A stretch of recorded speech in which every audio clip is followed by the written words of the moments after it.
Kai ne, kin san me zai faru ne?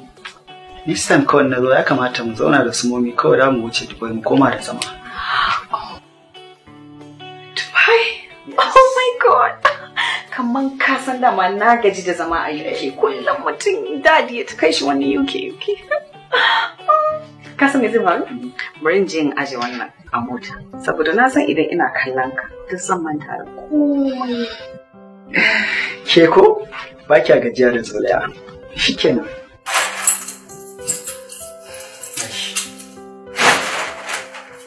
Kai. Wait for me. Shawa.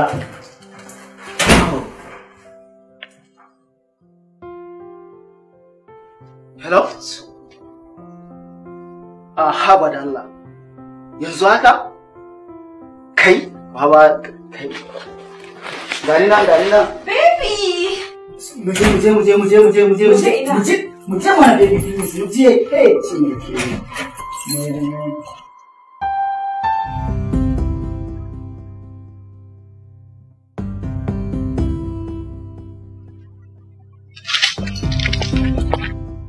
Kai, Jimana.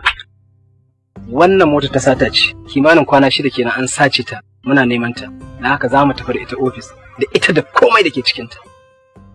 Wallahi officer, wallahi ba tawa bace. Wallahi ta aro ce.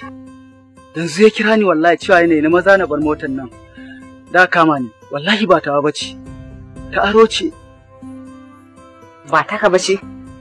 Wallahi ba tawa bace baby. Ba motar ka bane dama motar aro ce? Wallahi kai ka ashe kai makaryaci ne. Makaryata dai. Inna lillahi wa inna officer kaga wallahi kayan aro ne a ciki. Aron kayan nayi da kyar aka bani dan Allah ku taimaka in cire sai ku tafi da shi. Hakuri. Ce cuta ta dau cuta kenan. Har da kai za mu tafi office ba inda za ku ci dukan ku za mu tafi office. Inna lillahi